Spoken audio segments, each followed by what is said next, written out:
Hello दोस्तों, welcome back. एक 70 साल की औरत पे दुराचार होता है, मगर पुलिस और कानून उस पे विश्वास नहीं करता। वो औरत अलग तरीके से अपना बदला तो लेती है, मगर इस कहानी के जरिए समाज की मानसिकता हमारे सामने आती है। सीमा 69 साल की औरत है। ऑलमोस्ट 70 साल की होने के बावजूद उसने अपने आप को बड़ी अच्छी तरह से मेंटेन किया है। वो इस उम्र में भी अट्रैक्टिव लगती है, और जिसकी वजह है स्विमिंग, जो वो कभी मिस नहीं करती। तो एक शाम पेल्विक पेन को लेके वो एक फिजियोथेरेपी सेंटर जाती है, जहाँ एक मेल नर्स के जरिए सॉफ्ट एनेस्थेशिया देके उसे ट्रीट किया जाता है। सीमा डोंग नाम के एक बुक शॉप ओनर के साथ रहती है और उसी के बुक शॉप में काम भी करती है। दरअसल कुछ साल पहले ऑपरेशन के बाद डोंग जब घर पे आया तो सीमा ने ही उसकी देखभाल की थी, क्योंकि उस वक्त सीमा प्राइवेट नर्सिंग का जॉब करती थी। दोनों को एक दूसरे का साथ पसंद आया तो उन्होंने एक साथ रहना तय किया। हालांकि एक ही घर में साथ रहने के बावजूद दोनों में किसी भी तरह के जिस्मानी संबंध नहीं है, प्योर कंपेनियनशिप है। तो फिजियो सेंटर से लौटने के बाद सीमा थोड़ी अनकंफर्टेबल फील करती है। अपने अंडरगारमेंट चेक करने के बाद उसे शक होने लगता है उसके साथ जरूर कुछ गलत हुआ है। वो डोंग को ये बताना चाहती है, मगर शर्म के चलते वो टाल देती है। डोंग उसके हाथ लगी बैंडेज पट्टी देख के उससे पूछता है कि थेरेपी के वक्त ये कैसे हुआ। सीमा बताती है कि उसे सॉफ्ट एनेस्थेशिया दिया गया था। वो खुद समझ नहीं पा रही फिजियोथेरेपी के वक्त एनेस्थेशिया देने की क्या जरूरत है। वो हिम्मत जुटा के डोंग से कहती है कि वो इसकी कंप्लेंट पुलिस स्टेशन में करना चाहती है। डोंग उसका मन रखने के लिए अगले दिन उसके साथ पुलिस स्टेशन जाता है। फॉर्म भरते वक्त सीमा शर्म को लेके डोंग को कॉफी लेने बाहर भेजती है और फॉर्म में लिख देती है कि उसके साथ ट्रीटमेंट के दरमियान नर्स असिस्टेंट के जरिए दुराचार किया गया है। पुलिस सीमा की कंप्लेंट देख के पहले तो सरप्राइज होती है। सीमा को उस असिस्टेंट का नाम याद नहीं। तहकीकात से पता चलता है उसका नाम ली है, जो 30 साल का है। पुलिस समझ नहीं पाती एक 30 साल के नौजवान ने 70 साल की बुढ़िया में क्या देखा जो उसने ऐसा किया। यहाँ अब तक डोंग को पता नहीं कि सीमा दुराचार की कंप्लेंट लिखवाने पुलिस स्टेशन आई है। पुलिस को पता चलता है कि सीमा और डोंग लिव इन में रहते हैं, तो उन्हें सीमा पे शक होने लगता है। फिर भी हॉन नाम का वो ऑफिसर ली की तहकीकात करने का उन्हें प्रॉमिस करता है। हॉन सीमा से कहता है कि अगर उसके पास इस हादसे का कोई सबूत हो, जैसे अंडरगारमेंट या कोई चीज, तो वो उसे उनके सुपुर्द करे। सीमा कहती है हाँ, उसके पास सबूत है। उनकी वो बातें सुन के अब कई डोंग समझ जाता है कि सीमा के साथ फिजियो सेंटर में दुराचार हुआ, जिससे वो बहुत डिस्टर्ब होता है। वो चाहता है कि सीमा ये बात अपनी बेटी को बताए, मगर सीमा की बेटी ने काफी साल पहले ही अपनी माँ से सभी रिश्ते तोड़ दिए हैं। अब सीमा स्विमिंग क्लब जाके वहाँ लॉकर में रखे अपने अंडरगारमेंट कलेक्ट करती है, जिस पर ली के सीमेन लगे हैं। दूसरी ओर डोंग उस फिजियो सेंटर जाके उस असिस्टेंट से मिलने की कोशिश करता है, मगर तभी पुलिस उस ली को अपने साथ इंट्रोगेशन के लिए ले जाती है। सीमा समझ नहीं पा रही ये केस उसे कहाँ तक ले जाएगा। इंट्रोगेशन में पहले तो ली यही कहता है कि दुराचार जैसी कोई बात हुई ही नहीं, हम दोनों पहले से एक दूसरे को जानते हैं। इनफैक्ट एक फिजियोथेरेपी सेंटर मैंने ही सीमा को सजेस्ट किया था। पता नहीं बुढ़िया मुझे बदनाम क्यों करना चाहती है। डोंग पुलिस से कहता है काश उस शाम में सीमा के साथ होता तो वो लड़का ऐसा कुछ करने की जरूरत नहीं करता, वो ठरकी है। अब पुलिस जब ली से सख्ती से पेश आती है तो ली बताता है कि मैंने कोई जबरदस्ती नहीं की, ये सीमा ने ही सजेस्ट किया था। वो खुद उस तरह की थेरेपी चाहती थी। हॉन ली से पूछता है थेरेपी में कितना वक्त लगा। ली कहता है आधा घंटा। हॉन उससे कहता है हाँ, आधा घंटा काफी होता है सेटिस्फाई होने के लिए। ली कहता है अगर कुछ गलत होता तो सीमा उसी वक्त सेंटर में उसकी कंप्लेंट करती, 2 दिन बाद क्यों। हॉन डोंग से कहता है कि भले सीमेन लगा अंडरगारमेंट सबूत हो, मगर उससे ये बात साफ नहीं होती कि दुराचार हुआ है। और इससे पहले इस ली को लेके कभी किसी औरत ने कंप्लेंट नहीं की। 70 साल की औरत का उस पे इस तरह आरोप लगाना अजीब लगता है। ऊपर से ये ली सीमा के इलाके में ही रहा करता था। उसका कहना है कि दोनों सुपर स्टोर में पहले मिल चुके थे। इतना ही नहीं, उसी की वजह से सीमा थेरेपी लेने उस सेंटर आई थी। पुलिस की बातें सुन के डोंग शॉक होता है। हॉन कहता है बुढ़ापे में याददाश्त कमजोर होती है और सीमा के साथ ये प्रॉब्लम था। ऐसी बीमारी में इंसान अजीब बर्ताव करता है, जिस पर डोंग उस पे गुस्सा होता है।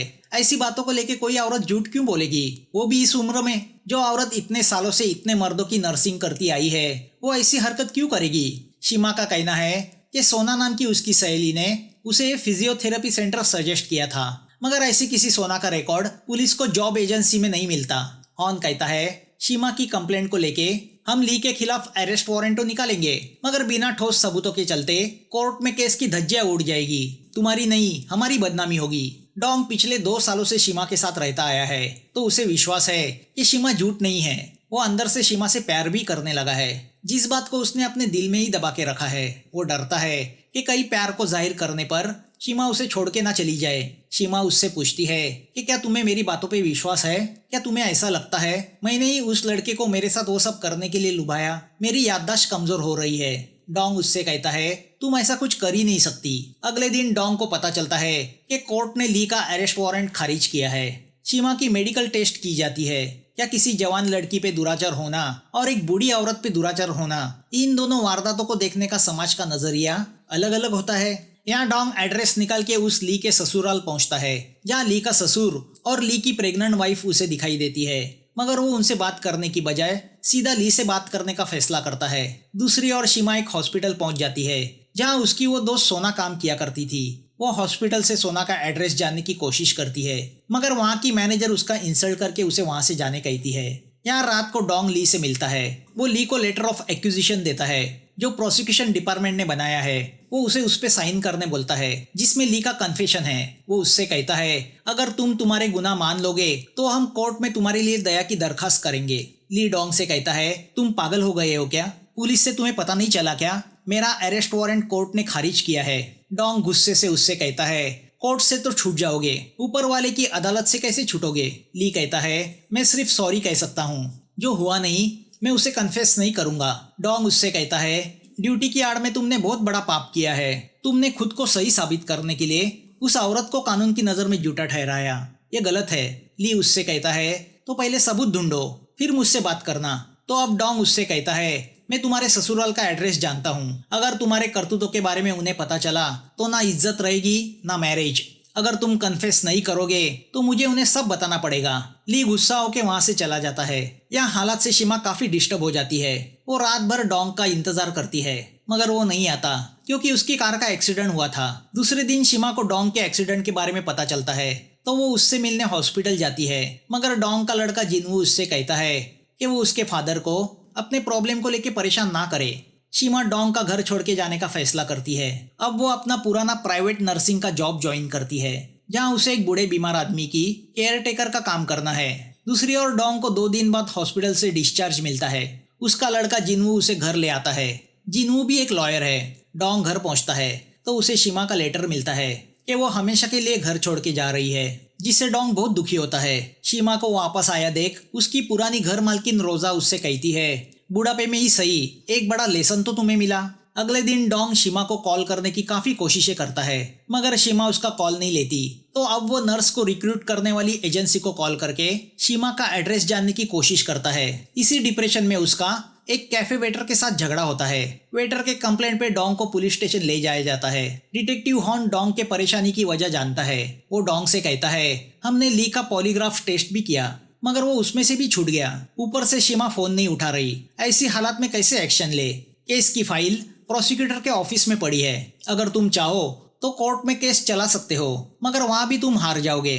ऊपर से पता चला है सीमा एंटी डिप्रेशन की गोलियां लिया करती थी। वो सुन के डोंग सरप्राइज होता है। अब डोंग प्रोसिक्यूटर से मिलता है। वो बताती है कि मेडिकल रिपोर्ट से पता चला है सीमा में डिमेंशिया के सिम्टम्स दिखे हैं। काफी सालों तक एंटी डिप्रेशन की मेडिसिन लेने से ये होता है। डोंग समझ नहीं पाता सीमा को किस बात का डिप्रेशन था। वो प्रोसिक्यूटर से पूछता है कि कोर्ट ली का अरेस्ट वारंट क्यों नहीं इशू कर रहा। प्रोसिक्यूटर कहती है दुराचार हुआ है ये साबित करना होगा। 30 साल का जवान 70 साल की बूढ़ी पे दुराचार करे, ये बात कन्विंस नहीं होती। या रात को डोंग का लड़का जिनवू रेस्टोरेंट से खाना लेके उसके घर आता है।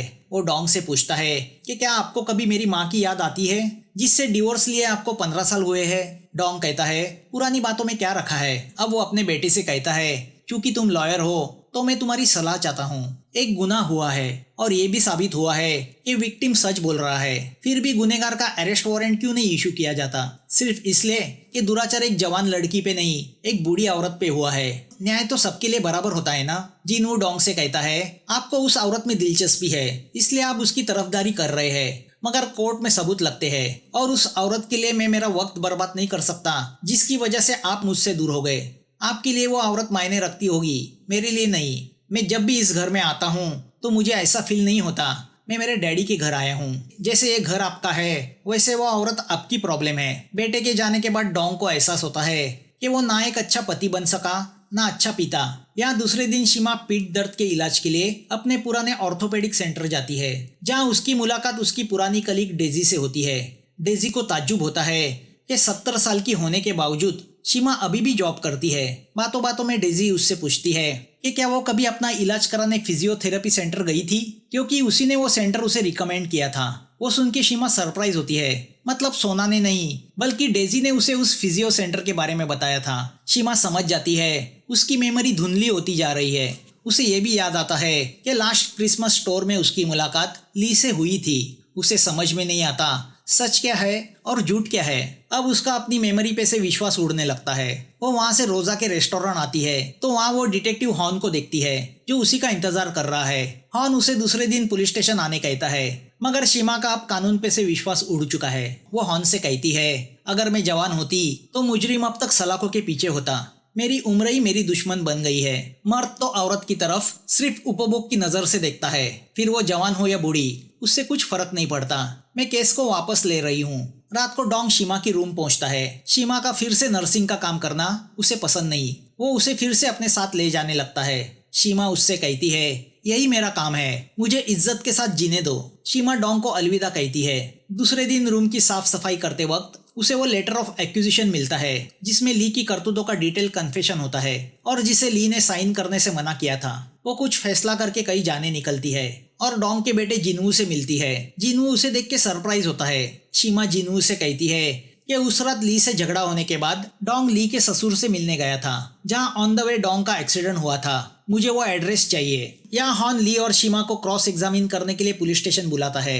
ली आता है मगर सीमा नहीं आती। वो ली के ससुराल पहुंचती है, जहाँ ली की प्रेग्नेंट वाइफ के साथ ली के सास और ससुर रहते हैं। वो वहाँ से अपना काम करके निकलती है तो रास्ते में उसका सामना ली से होता है। उसे वहाँ देख के ली शॉक होता है। वो समझ जाता है सीमा उसके ससुराल गई होगी। ली सीमा के पर्स की तलाशी लेता है। सीमा उससे कहती है, तुम जो ढूंढ रहे हो वो तुम्हें पर्स में नहीं मिलेगा। प्रोसिक्यूटर ने बनाया हुआ ली का एक्विजिशन लेटर सीमा ली के ससुर को देके आई है। अपने जमाई के करतूतों का पता चलते ही वहाँ एक भूचाल आया था। ली का ससुर तो वैसे भी ली के शादी के खिलाफ था। ली सीमा से कहता है, मैंने तुम्हारे साथ जो कुछ किया वो तुम्हारे प्लेजर के लिए किया था। सीमा उससे कहती है, तुम एक गंदे इंसान हो। ली गुस्से से उससे कहता है, तुमने मेरी जिंदगी बर्बाद की है। सीमा उससे कहती है, ये सबक तुम्हें जिंदगी भर याद रहेगा।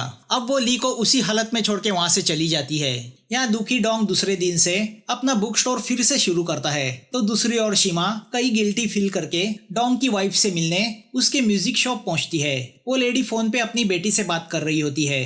उसकी बातों से सीमा को पता चलता है कि उसने डोंग को बुला के दूसरी शादी कर ली है और उसे एक बेटी भी है। सीमा समझ जाती है जिंदगी चलती रहती है, कोई किसी के लिए नहीं रुकता। अब सीमा अपनी कहानी पेपर पे लिखती है। वो यही सोचती है कि वो उसे दुनिया के सामने लाएगी, मगर बाद में उसे लगता है यहाँ किसको दूसरों की कहानी में इंटरेस्ट है। सब अपनी अपनी कहानी में मशगूल है तो वो उसे हवा में उड़ा देती है। दोस्तों, एक बटन ही तो दबाना है जो फ्री में है, फिर कंजूसी क्यों। आप वीडियो देखते हो तो सब्सक्राइब भी करो, हमारा हौसला बढ़ेगा। यकीन कीजिए वीडियो बनाने में बहुत मेहनत लगती है, उसका हमें फल मिलेगा। फिर मिलेंगे नए वीडियो के साथ। Thanks for watching.